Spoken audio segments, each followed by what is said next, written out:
RTP.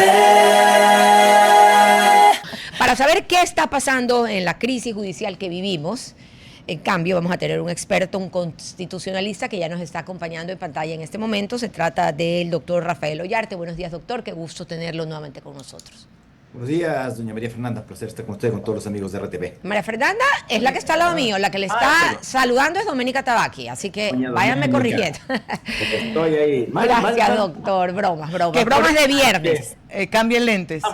Mire si son los suyos, doctor, porque a mí me pasó eso. Yo decía, estaba en un lugar y yo decía, Dios mío, no veo nada. Ya de repente perdí la visión. ¿Y sabe qué pasa? Que estaba con los lentes de otra persona. Chequé si no se ha llevado los lentes de alguien más. Bueno, le decía yo que estábamos con un experto para hablar justamente de una de las crisis que afectan a nuestro país, que tienen en zozobra, porque definitivamente desde lo judicial se va desenmarcando todo lo demás, ¿no? Se va tocando todos los estamentos del Estado, de la seguridad y demás, y eso afecta a la vida ciudadana. ¿Cómo lee usted la crisis judicial, doctor, que estamos viviendo en el Ecuador desde hace algunos años ya? Bueno, no es desde hace algunos años. Creo que con el nacimiento de la República hubo problemas con el Poder Judicial, que es una cosa, consuelo de bobos no voy a hacer, es el mal de muchos, consuelo de tontos. Los problemas con la función judicial, especialmente en Iberoamérica, son graves. Solemos hablar de la independencia judicial, de la politización de la justicia y de la judicialización de la política, pero en el caso ecuatoriano estamos llegando ya a puntos en los cuales hemos superado en mucho esas clásicas dificultades, es decir, los casos políticos, hay que ver si se resuelven jurídicamente o por otras razones, que la política quiera meter en manos a la justicia para asegurar impunidades o para perseguir a los adversarios políticos, jueces que no son imparciales. Bueno, esa es el drama no solo en Ecuador, no solo en Iberoamérica, sino en la mayor parte de naciones del mundo. Pero cuando ya el sistema se corrompe y cuando ya la gente manifiesta una desconfianza absoluta en el Poder Judicial, lo que hace que la gente ni siquiera quiera acudir a los mecanismos judiciales para tutelar sus derechos, porque la gente entiende que no va a lograr nada en el Poder Judicial. Que en el Poder Judicial ya el tema es que las influencias u otras cosas que son desviadas son las que deciden los casos y no la realidad de los hechos probados, no la ley, no su aplicación correcta, sino otro tipo de cosas, es lo que hace que al final una nación se desinstitucionalice. Es decir, el gran problema de una nación subdesarrollada es esa. A veces nosotros creemos que las naciones desarrolladas son porque tienen muchísimos recursos o cosas por el estilo. No, hay naciones que tienen muchísimos recursos como Venezuela y Nigeria, que de desarrolladas no tienen nada. Ni siquiera tiene que ver muchas veces con la capacidad de las personas, porque usted ve que los ecuatorianos o de otras naciones emigran a naciones del primer mundo y les va bien, tienen éxito. El problema es si en tu país se respeta la ley. Si no se respeta la ley, estás en el camino del subdesarrollo o cosas peores. Hablemos de hechos para saber si estamos en la vía para hacer la corrección. Hello, María Fernanda, aquí estoy. Doctor, por si acaso. Doménica. María Fernanda. Dígale, Doménica. No, doctor Ollarte, par de eventos, a ver si usted nos dice si nos ajustamos o no. La selección, por ejemplo, el encargo, digamos que es un encargo, porque así reza la ley, de la Corte Nacional de Justicia. ¿Nos encaminamos a hacer lo que debe hacer el sistema de justicia o no? A ver, tenemos un número de jueces insuficientes. Esto comenzó ya hace unos 5 años con una incorrecta evaluación que luego fue declarada inconstitucional por la Corte Nacional a los miembros de la Corte Nacional de Justicia. Uno decía, claro, yo tengo un sistema en el cual los jueces de la Corte Nacional deben durar 9 años con renovaciones parciales cada 3. Y uno entendía que la cosa era así: 2012, 2015, 2018, 2021, 2024, 2027. Pero como se hizo esa evaluación y se hizo todo un desbarajuste, porque además la Corte saca el fallo de inconstitucionalidad tardíamente, para variar, tardíamente. Ahora tenemos 14 jueces titulares. De los 14 jueces titulares, 10 son nombrados jueces por concurso y 4 son con jueces que se han tenido que titularizar por ausencia del principal. Y a eso agregue usted 7 encargados. Entonces, ni siquiera tiene una Corte Nacional con el número legal De de jueces, jueces sí. que deben integrar el pleno. Me refiero, lo integramos con encargados, pero no a través del mecanismo de designación dispuesto por la ley. Pero eso además pasa, y ya es moneda corriente, en las cortes provinciales y tribunales distritales y en las unidades judiciales del país.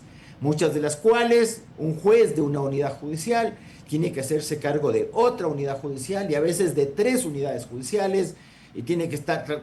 Entonces, eso lo que ha originado es una acumulación de causas, una rémora en el despacho de los procesos y finalmente una denegación de justicia en muchos casos.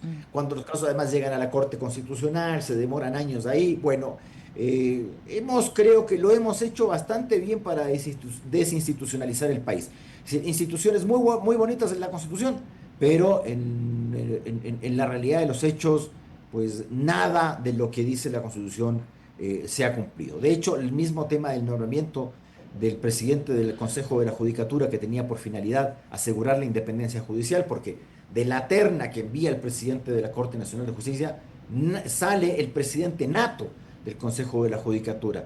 Y qué curioso que ningún presidente del Consejo de la Judicatura que han salido del seno de la Corte Nacional de Justicia haya tenido buen destino. Usted no me va a poder nombrar ninguno que haya tenido buen destino. Gustavo Yalc, que dejó su prestigio académico, su figura como persona, director de Projusticia, siempre hablando de la independencia judicial, pero cuando llega al Consejo de la Judicatura, un desbarajuste absoluto. ¿Para qué decir Carmen Maldonado, que además ya había sido miembro de la Corte Constitucional Cervecera, luego el señor Murillo, el caso Vocales, recordemos el caso Vocales, luego ese pequeño interinazgo de Román, luego el señor Terán, el Diablo. Sí. Y ojo que al Diablo Terán lo que se le imputa son actuaciones como presidente del Consejo de la Judicatura, no como juez, porque el man fue juez de la Corte Nacional y juez de la Corte Provincial de Santo Domingo. Y ahora el señor, ¿cómo se llama? Godoy. Algo pasa con ese consejo, hay que hacer una limpia ese consejo. Pero el problema, bueno, recuerda que sí se lo entregaron limpiando, así como limpiaron también el Consejo de Participación Ciudadana, y no sé si fue una limpia o un amarre, ahí ya me queda la duda, doctor Ollarte. Oiga, no, pero además como nosotros los occidentales nos hemos vuelto anticlericales y anticatólicos, ni siquiera somos capaces de hacer que un sacerdote bendiga porque nos vayan a decir que somos... O por lo menos échate una rezadita ya. Claro, hay que traer un chamán mal hecho que ha salido de no sé dónde, que con unas plumas y unos huevos y cuestiones y te escupa aguardiente. Ya, pero está bien, pues si eso cree usted, está bien, esta es su libertad de credo. Doctor, ¿le puedo hacer un paréntesis? Me aprovecho de eso, es 2 segundos nada más. ¿Puede una persona con eventos psicóticos convertirse en cooperador eficaz? A ver, el cooperador eficaz es una figura que no es original del Ecuador. Ajá. La figura del cooperador eficaz es que el pequeño, el microtraficante, el que es parte de la organización delictiva, te entregue datos que te conduzcan a obtener pruebas que te permitan condenarle a los de arriba. Cierto. El problema es que Terán era de los de arriba. ¿Cooperación eficaz de qué me puede dar Terán? Es decir, ¿a quién de toda esta estructura este amigo puede... por fuera de la estructura? Claro, quizás, nos puede decir, obvio. Esta cosa era así y aquí va a caer el expresidente el ex. Ya, o los políticos tales y cuales. Ya veremos. Ahora, cuando tú tienes, eso sí le voy a decir, en otros países, incluso cuando tienes las figuras de cooperación eficaz, no tienes pena. Acá al menos hay el 20% y hasta el 10%. Ya, ok, pero estamos hablando de otros sistemas de justicia, doctor, entonces por ahí la comparación se me queda bailando. Aquí hemos visto burlas y chistes, pues aquí hemos visto ya, pero no me contestó. Si usted tiene eventos psicóticos, significa que usted no está bien. Este personaje, que me estoy refiriendo al señor Terán, usted escucha voces, ¿cómo alguien, o sea, cómo discriminas cuando sí, lo que me acaba de decir, pues está en todo su uso, de todos sus sentidos? Pero resulta que algo que no me gustó, oye, yo creo que son las voces las que le están hablando, y yo no estoy ridiculizando su situación mental. No. Dígame. No estoy ridiculizando tampoco, pero cuidado con eso, porque le recuerdo recuerdo. Recuérdeme. La persona que no está en uso de sus facultades mentales es inimputable, cuidado. Entonces yo también puedo andar diciendo, he hecho una de este calibre y luego puede ser, es que yo escucho voz, verá, hasta en los procesos de Nuremberg. Ay, ¿No es ok, cierto? cierto Le es. salió ahí este amigo que era el lugarteniente de Adolfo, que terminó su vida en Spandau, ya se me olvidó el nombre del señor, que también hizo todo el papel de que no tenía memoria, de que no se acordaba, de que Ujú. escuchaba. Igual fue condenado a Claro, cadena perpetua. la diferencia Entonces, es que las cuidado, declaraciones del señor pudieran eventualmente tener armar casos. O sea, porque yo no estoy hablando claro. por él, Aquí sino por ya lo no que es el él... único que Ajá, te dice que ve sangrar las paredes. Hay otro también que dice que ve sangrar las paredes. qué terrible Y, debe ser eso. el cosa, el Galás, pues, te dice eso. Ujú. No, no, no, Cierto. a ver, para eso también, a ver, si usted es inimputable, inimputable, no es solamente para la cooperación eficaz, sino que usted no tiene responsabilidad penal en el caso de ser un Mm. inimputable. Pero mis palabras podrían llevar, si es que alguien decide escucharlas, a que se No, inicien el señor ha procesos. sido Eso voy. condenado, pues entonces yo no puedo decir que no le voy a otorgar No, una cooperación doctor, lo eficaz. que quiero decir no es que él va a hablar sobre su participación, a lo mejor y sí, pero no Pero importa. María La Fernanda, ¿me cuestión es escucha? qué más puede decir sobre otras Bueno, personas. por eso déjeme decirle. Ya. Ajá, El señor ha sido condenado sí, porque el señor está en uso de sus facultades mentales y en uso de sus facultades mentales delinquió. Ahora tiene otros procesos el señor Terán, ¿cierto? Tiene otros procesos, entonces él dice, ofrezco cooperación. Entonces no es que el señor es un psicótico y que por lo tanto no puede prestar cooperación eficaz, porque si no pudiese prestar cooperación eficaz tampoco podría ser procesado y condenado, porque si no salvo está en que sus la facultades mentales, lo tengo que meter en un psiquiátrico al señor y no en una cárcel. salvo que su situación se haya presentado luego de la sentencia y mientras estaba pagando prisión. Pero ya, no me quiero poner tan pesada y finita, ¿ya? Fe de Ya, cosas. Ya, ya no, tampoco, no. No nacimos ¿qué? antes de Ay, ayer. usted y yo tampoco, pero a algunos parece que sí, doctor. Regresemos ahora. Ya me habíamos hablado sobre el Consejo del Consejo, vaya, pues la Corte Nacional, nos queda dudas. ¿Puede el presidente Rodríguez pedirle la renuncia? No hablo de ética, hablo de legal, Ujú. al presidente Godoy. Bueno, de pedirle le puedo pedir yo la renuncia Legalmente, al señor Godoy.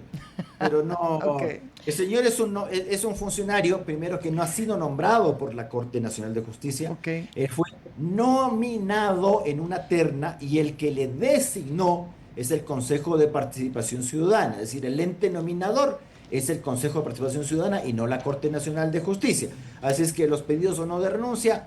Ya. Ahora, si hubo una idea hace muchos años, y esto fue respecto de Carmen Maldonado, Ujú. de decir, es delegado, yo le retiro la delegación, que es una posición interesante, pero que nunca se ha practicado precisamente porque solamente le he puesto en una terna. Seguimos. Ahora, a mí tampoco me gusta esto de las renuncias, porque Ujú, hay un juicio político, y en ujú. el juicio político queremos ver lo que se le imputa al señor Godoy y lo que contesta el señor Godoy. Porque si le dejamos la salida fácil de la renuncia, esa es una salida fácil para los políticos, es una salida fácil para el señor Godoy y es una salida fácil para lo que el señor Godoy sabe. Porque además ya sabemos, ya lo que pasó el lunes de la semana anterior nos hace ver lo que el señor Godoy va a hacer en ese juicio político. Claro. Porque solamente nos dio una probadita, así, ¿no? Así como cuando te dan Pero así para como... muestra basta un botón, dicen por ahí. Pero no, Doctor, probadita, ni siquiera fue muestra, probadita. doctor, una pregunta. ¿Las sanciones a jueces, también a fiscales que hemos tenido en el país, realmente depuran el sistema judicial o es más un mensaje político que se da a la nación? Es que debería ser, cuando yo sanciono administrativamente a un juez, no me debo felicitar, porque es como que se felicita. Oh, eso hacía la señora Carmen Maldonado, hemos destituido a no sé cuántos, que vos nombraste, pues. O sea, estás hablando con las patas entonces, pues. Ay, Si te estás doctor. felicitando porque estás destituyendo jueces. Claro, el problema que usted tiene en el Ecuador es que usted tiene disque una escuela judicial, pero esa escuela judicial no es lo que la gente se imagina, que es lo correcto, que es, a ver, yo tengo los requisitos y postulo a la escuela judicial. Paso el examen de ingreso, porque no entran todos, sino los más capaces, y recién entro a la escuela judicial. Me paso mis 2 añitos de escuela judicial y estoy habilitado recién para ser juez, como ocurre en otros países civilizados. Es decir, tú para ser juez tienes que haber aprobado, como quien aprueba un doctorado o una maestría, aprobé la escuela judicial y recién estoy habilitado para presentarme. Acá no, acá primero te nombro juez y luego te mando a la escuela judicial. Ay, mira qué chistoso. Y la escuela judicial prácticamente es inexistente en Ecuador. Entonces, usted tiene un gran problema. Y el gran problema es que nos fijamos en la cúpula, nos fijamos en el señor Godoy, nos fijamos en la Corte Nacional. Y para abajo, ¿cómo está Claro. la cosa? Entonces, existe una desconfianza en el Poder Judicial. El Poder Judicial, además, encima, y le voy a incluir a esto la Fiscalía, están absolutamente desbordados. Casos de corrupción por miles. No, y también seguramente ciertas incidencias en decisiones judiciales como decisiones que sean polémicas judicialmente, como habeas corpus que no se deben de dar, o tal vez la liberación también de delincuentes que llegan y los liberan, así sea por el miedo a su propia vida, los jueces, pues, ¿no? Sí, porque antes se decía que antes era el plata o plomo, ahora es el plomo o plomo nomás. Claro. Oiga, O lo doctor haces o te Ollarte, mueres. antes de que se me vaya, primero hábleme sobre esa probadita, porque para dejar Tremenda, claro, María Fernanda. para dejar claro hacia dónde va y qué podemos esperar, porque yo sí vi un direccionamiento, pero no sé pues si usted y yo vimos lo mismo. A ver, Claro, a a ver, ver. Godoy ahí primero comenzó a decir que el abogado tal y cual, porque como a Godoy le dicen que su pecado es que él algún momento defendió a algún narcotraficante, Ajá. entonces él dice, oye, pero el que me está diciendo eso también le ha defendido a no sé cuánto en el caso tal, en el caso cual, Ok, y la entiendo. otra también. Ya, pero ojo, aquí hay algo más, uno dice, pero en realidad no es que si tú le has defendido a la Madre Teresa de Calcuta eres bueno, y si tú le defendiste al demonio eres malo De como hecho abogado. no, de hecho no. ¿Ya? Porque tú le puedes defender a la Madre Teresa de Calcuta comprando un testimonio, Ujú. pagándole a un juez, ejerciendo presiones ilegítimas. Entonces, ¿qué tiene de meritorio defender a la Madre Teresa de Calcuta si estás ejerciendo la profesión Creo, desviadamente? ¿Ya? ¿Y qué es lo criticable de defenderle al diablo si tú lo has defendido bien? O sea, lo has defendido lealmente con las herramientas del ya. derecho. Lo que pasa es que uno dice, algo más sabe este señor, porque además, presidente del Consejo de la Judicatura, te puedes enterar, te cuentan las cosas de todas partes. A mí me cuentan cosas. O sea, si uno se entera cosas que uno no puede decir, ¿ah? ¿Qué tal abogado lo nombran en ciertos casos porque depende del juez o que la fiscalía tal cosa? Bueno, ya. Pero son cosas que uno dice, habrá que probar. Pero uno dice, este señor que dice tantas cosas, ¿no será que sabe algo más? O de los políticos, porque Ujú. él no va si él se va, no se va solito. Entonces, es decir, vea, tráfico de influencia, fulano, fulano y perencejo, y aquí están las La demostraciones. prueba. O sea, lo que ¿Ya? va a hacer es repetir el ataque y con documentación, porque sí dejó algunas informaciones, ya me quedó Entonces, claro. es Pero, que hay gente que no quiere, pues entonces hay gente que dice que renuncie, que renuncie, que renuncie. oiga, pero hablemos un poco de No la quieren ver renuncia, ahí. porque si estoy, claro, pues 3 horas. 3 horas de esta historia, después, ¿Quién es para pero decirle de todo de tu todo el mundo? mundo, pues, y de todas tus generaciones también. Oiga, doctor Ollarte, pero decía yo, coincido con que la renuncia no es suficiente, de hecho es casi como que una lavada o salvada, pero ¿qué pasa cuando en el interín de los 15 días que vas a tener para el juicio político, antes de que te confirmen el juicio político, tú comenzaste a mover las fichas dentro del mismo sistema judicial y ya tienes 60 o más de 60 nuevos operadores? Alguien que en este momento está siendo cuestionado por sus vinculaciones, por sus relaciones, incluso por sus defensas. Claro, pues, pero ahí también el otro va a decir, pero es que yo no puedo incurrir en incumplimiento de funciones. El hecho de que usted me acuse constitucionalmente no quiere decir que no deba cumplir con mi trabajo. Ya, Pero de pero hecho, ya puede hacerse a un lado. una de las cosas que nosotros dijimos respecto de Godoy, ¿por qué Godoy no tenía que ser ni siquiera puesto en la terna? No era porque si en el pasado defendió a tal o cual persona, porque además aquí te encanta nombrar a gente desconocida, te encanta nombrar con gente sin pasado, porque como el ecuatoriano quiere nombrar a los ángeles del cielo, entonces mientras menos sepamos de esa persona, mejor. Oye. Entonces, claro, nombras al fulano de tal que tú dices, ¿y este quién es? Y el rato que está en el cargo, ahí empieza a decir, ay, pero antes le defendió a no sé quién. Ujú. Pero ¿cómo me puedes decir cuando ya está en el cargo que antes le defendió al narcotráfico? Eso lo tenías que haber sabido al momento de ponerlo en la terna, pues. Claro, O al pero momento. dice que no había el perfilamiento, eso dijo No el señor Swin. sé, claro, Mm. nunca. ¿Por qué? Porque usted está nombrando a alguien que no tiene pasado. Si en el Ecuador hay 60.000 abogados, pues. Entonces yo le nombro a Juan Piguave y fulano, entonces, sí, llega al cargo y dice, oye, pero este hizo, en la profesión hizo tal o cual cosa. Pero eso hay Pero que eso, saberlo ya, pero antes. doctor, es que hay personajes que nunca han sido Juan Pihuave, que No, siempre han estado vea, y que se los vea. conoce Acá muy en el bien. Ecuador somos unos desenterados, eso Eso somos. sí. Como aquí no hay inteligencia militar porque la deshicimos, ni inteligencia policial porque la deshicimos, acá tú te enteras de la gente cuando está en los cargos importantes, no antes. Vea en los Estados Unidos, cuando usted es nombrado y cuando va a la ratificación senatorial, te sacan hasta si copiaste en el kindergarten. Sí, me parece perfecto. Oiga, doctor Ollarte, aunque usted y yo nos quedamos a vivir aquí conversando, pero ya tengo que decirle adiós, gracias, buen fin de semana, procure portarse de manera divertida, pero responsable, Bien, como te siempre. voy a portar. Bien, Bien, te voy a portar yo para no que creo. A ver, mírenme a los ojos. Mírenme a los ojos. Hoy día María Fernanda está Estoy tremenda. recargada. No sé qué me pasa, oiga, doctor. está pero Afilada, afilada. Vino, exacto, vino ahí con esos de samurái así. Doctor Ollarte, muchísimas gracias, como siempre. Personas abrazo. Personas como ustedes nos dan esperanza en el país, definitivamente. Escucharlo y bueno, un constitucionalista de tanto renombre, el doctor Rafael Ollarte, estuvo hoy en los micrófonos de Cuarto Piso. Mafer. Doménica. RTP